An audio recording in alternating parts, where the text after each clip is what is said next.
Innal hamdalillah nahmaduhu wa nasta'inuhu wa nastaghfiruh wa na'udzu billahi min shururi anfusina wa min sayyiati a'malina may yahdihillahu fala mudilla lahu wa may yudlilhu fala hadiyalah.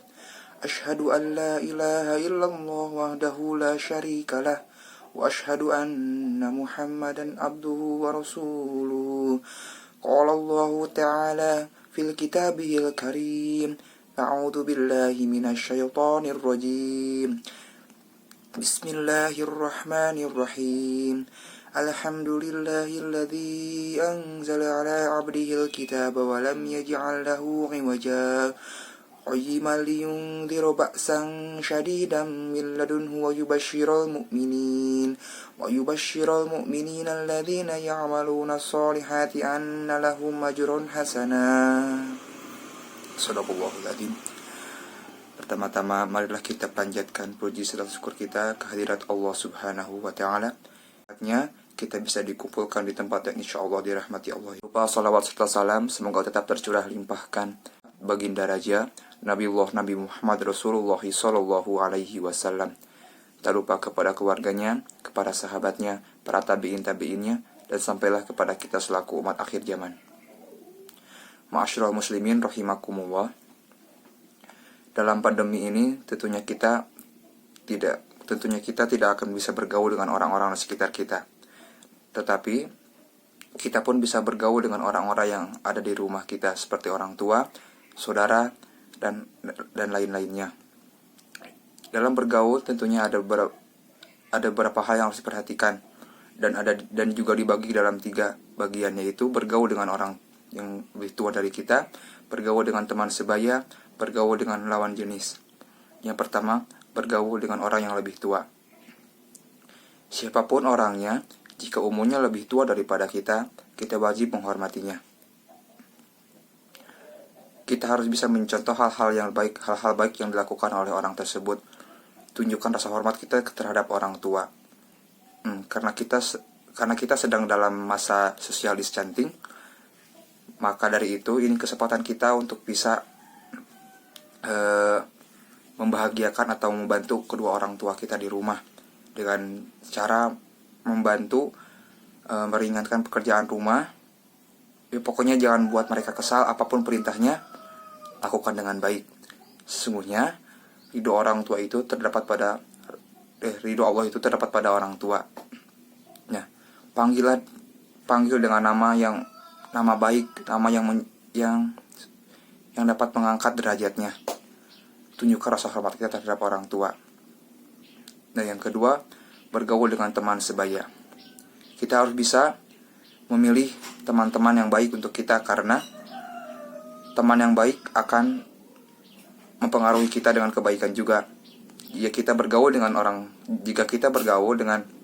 tukang parfum, tentunya kita pun akan terbawa harumnya parfum tersebut. Carilah orang-orang yang berprestasi di sekolahan.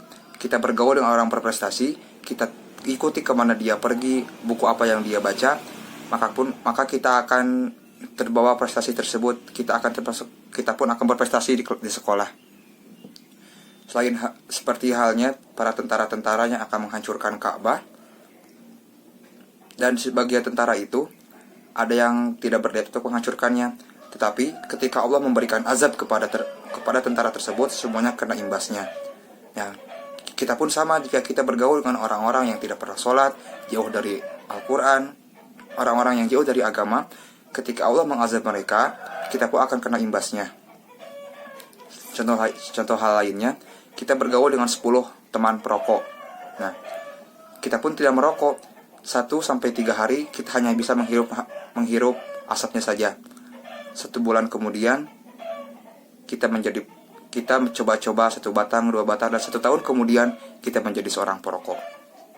Maka dari itu kita bergaul dengan orang-orang baik, seperti bergaul dengan orang-orang yang pandai menghafal Al-Quran.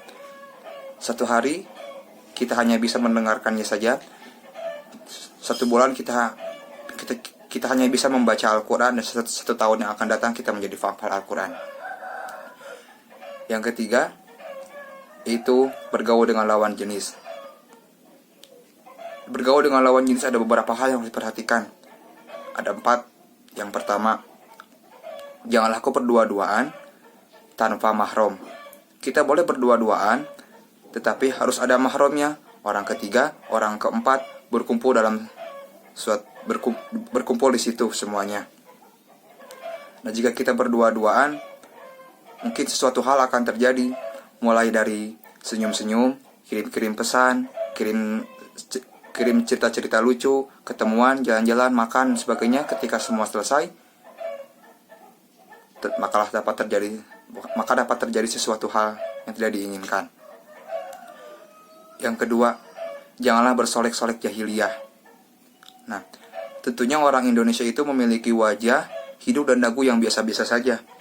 Karena orang-orang Indonesia mengidolakan artis-artis Korea, maka dipakailah dempul di seluruh wajahnya agar mereka terlihat cantik dan terlihat putih, agar bisa menarik perhatian para laki-laki di luar sana. Nah, yang ketiga, janganlah kau menghentakkan kaki ke lantai. Dipakailah sebuah cincin, dipakaikan ke kakinya. Ketika dia jalan, akan bersuara kerincing, kerincing, kerincing, kerincing. Nah, ketika saya berceramah seperti ini, ketika dia lewat pun tidak akan ada yang memperhatikan saya.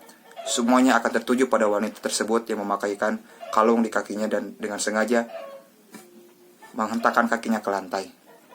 Dan yang terakhir, janganlah kau mendesah-desah atau mendesah-desah dengan suara mendesah-desah.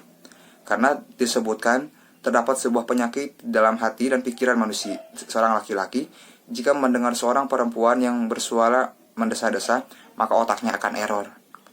Maka dari itu, jika kita seperti ini ya, kuliah online, ketika ada dosen telepon, jawablah dengan suara tegas. Misalnya, halo, gimana tugasnya? Siapa? Beres, Pak. Tinggal dikumpulkan, Pak. Nah, jawablah dengan tegas-tegas. Jangan seperti pramugari atau penyiar radio. Mereka itu seperti yang mendesah-desah suaranya. Ladies and gentlemen. Nah, seperti itu. Wallahu a'lam bishawab. Dicukupkan sekian tausiah dari saya. Mohon maaf bila ada kesalahan. Khususnya saya, semoga bermanfaat bagi kita semua. Khususnya saya yang menyampaikannya, umumnya bagi kita semua. Ditutup dengan doa. Subhanakallahumma wa bihamdika asyhadu an la ilaha illa anta astaghfiruka wa atubu ilaik. Walhamdulillahirabbil alamin. Assalamualaikum warahmatullahi wabarakatuh.